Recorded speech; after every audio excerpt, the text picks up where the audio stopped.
My boyfriend tried to control me by making me broke after I moved in with him, but I saw through his intentions. Now the only thing that'll be broke is his heart because I'm getting the F out of here. Posted by you/technical review 791. My 25F, soon-to-be ex-boyfriend, 28M, and I have been living together for the past few months after dating for about 3 years. We both work full-time, but he makes significantly more than I do, probably close to 3 times as much. I honestly couldn't tell you exactly how much he earns because he's very secretive about his income. We split our bills, with him paying about 60%. Even so, it's tight for me, but I've been making it work. I have no savings. When we moved in together, we each brought our own belongings. I had my bed, and he had his. He also had a couch. Our plan was to use his larger bed as ours and put mine in the guest room. We weren't planning to keep his couch forever. We agreed to buy a new one later because I couldn't afford a deposit, first month's rent, moving expenses, and a couch all at once. Before moving day, he threw out his bed and couch, deciding he wanted new furniture. He had a bedbug scare after visiting his grandmother, whose home had bedbugs. He thought he brought them back to his apartment, though it turned out he didn't, so I understood why he got rid of them. Here's where things got frustrating. He knew I couldn't afford new furniture at the time and would need time to save up, so he agreed to cover the cost, with me repaying him in monthly increments. However, he ended up purchasing a very expensive mattress and a new couch. I helped pick them out, but I repeatedly told him that if he chose such costly pieces, it would take me a long time to pay back my share. He went ahead anyway, and I gave him a realistic budget for what I could afford to pay monthly on top of rent and other bills. While I recognize he has spent more than I have, I'm living beyond my means with our current financial arrangement. We've argued about this, and he claims that I should do whatever he asks because he's been so generous financially. He often makes trivial or unreasonable demands. For instance, one evening, I got home early after an exhausting week and was relaxing on the couch when he came home. As he opened the fridge, he asked, "Will you make me a snack?" I was irritated. After all, he was already standing at the fridge, so I said no. He became extremely upset, and it turned into a massive argument. He accused me of being ungrateful for his financial support, and that all he's asking is for me to be nice to him. I told him I wasn't going to do everything he wanted just because he earns more. I pointed out that it's unfair for him to use my financial situation to control me. That's when he said something that shocked me. He said I'm not equal to him because I'm a woman and he's a man, and I should simply obey him without attitude. This wild take set me off. I told him I couldn't do this anymore and wanted to move out. He's told me many times he can afford to live here without me, so I assumed it wouldn't be an issue. There were other reasons I decided to end things, such as frequent boundary crossing, rude name-calling, and borderline physical abuse. He likes to playfully pin me on the floor, bite, grab, or immobilize me, calling it playful, but it makes me furious. I've made it very clear how much I dislike it. Now, I'm essentially holed up in the guest bedroom, trying to find a way out. I have no savings, and living with him has drained me financially. Staying here longer will only worsen things. My family lives hours away in another state, and I can't leave my job without notice. I've been looking for affordable places nearby, but it's an odd time of year to rent, and there aren't many options. I feel trapped and on the verge of losing my mind. Any advice would be greatly appreciated. Update 2 days later. It's 2 days later, and I have officially moved out of state. To all those saying he is physically and financially abusive, you were correct.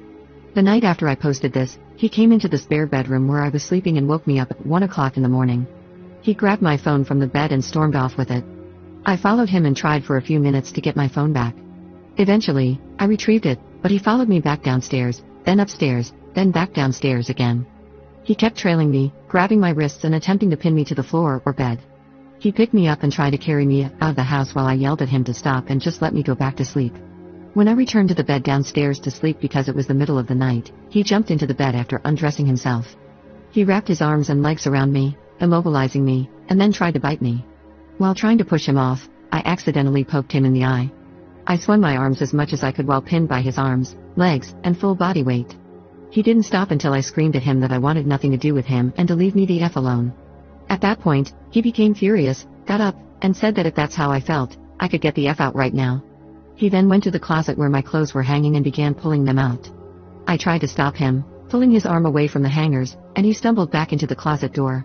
He continued shouting that I could leave and should find somewhere else to stay or go to a hotel. I broke down sobbing, completely drained, both mentally and physically, after about an hour of trying to get him to leave me alone.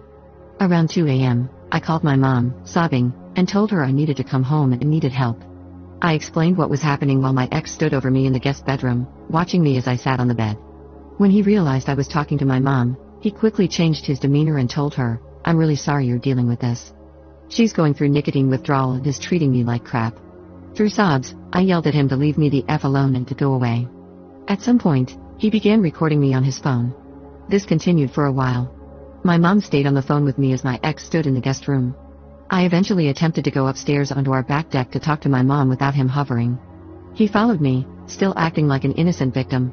I started yelling again, telling him to leave me alone. Finally, he became irritated enough and said he'd go elsewhere for the time being. He packed a bag and said he'd give me time to move out. My mom remained on the phone the whole time, and my ex maintained a calm tone, acting as though he'd been rational and composed the entire time while I was visibly upset. While he gathered his things, my dad woke up, and my mom filled him in on the situation. My dad immediately said he was going to call the police. My ex overheard and said, "That's crazy," then left about 20 minutes later, throwing his house key at me as he went. My parents did call the police, who arrived about 15 minutes after my ex left. I explained what had happened, and they informed me that my ex had already called them before my parents did. He told them I had attacked him, hit him several times in the face, both open and closed-handed, and even claimed I had punched him. I showed the officer a red mark on my wrist from when my ex grabbed me, but the officer said there wasn't anything visible and no legitimate reason to remove either of us from the home. He explained that my ex could return if he wished, but we would have to avoid interacting. He added that affidavits with our statements would be submitted to the court, which would decide if charges would be filed against either of us. The officer left but returned with a domestic violence resource pamphlet. He also asked me to hand over the key my ex had thrown at me. I complied, and the officer explained that my ex had been sitting down the street from the house and would return soon. The officer instructed me to stay on the guest bedroom level while my ex stayed on the top level, and we were to avoid each other entirely. I agreed. My ex returned shortly afterward. I went back to bed downstairs, staying on the phone with my mom for the rest of the night, attempting to sleep but only dozing for brief moments. In the morning, my ex came downstairs, the level that was supposed to be off limits to him per our agreement with the officer. I overheard him on the phone with the reporting center for abuse of adults or children. He gave them my name and information and mentioned my sister's name, and I heard him say something about violence in that family. About 20 minutes later, he came downstairs again while I was packing. I told him to go back upstairs and leave me alone. He responded, "I will.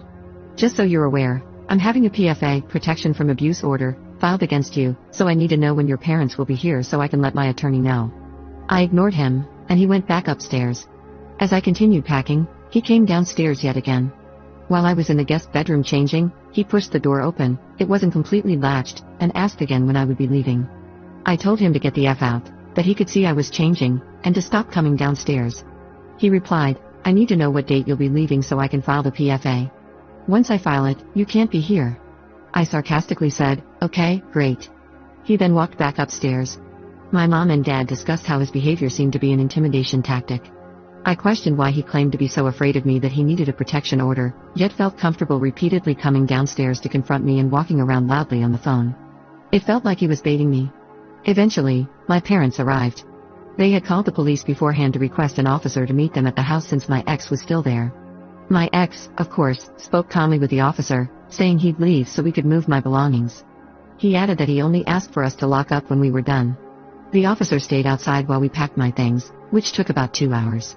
Once everything was loaded, I told the officer the house was locked, the key was left by the door, and I would be returning to my home state. I then went to my office building. I had talked with my supervisor earlier that morning about the situation. She was understanding and assured me they would pay out my sick leave and PTO to cover the next 4 weeks. She also said that my position would be reserved if I decided to return.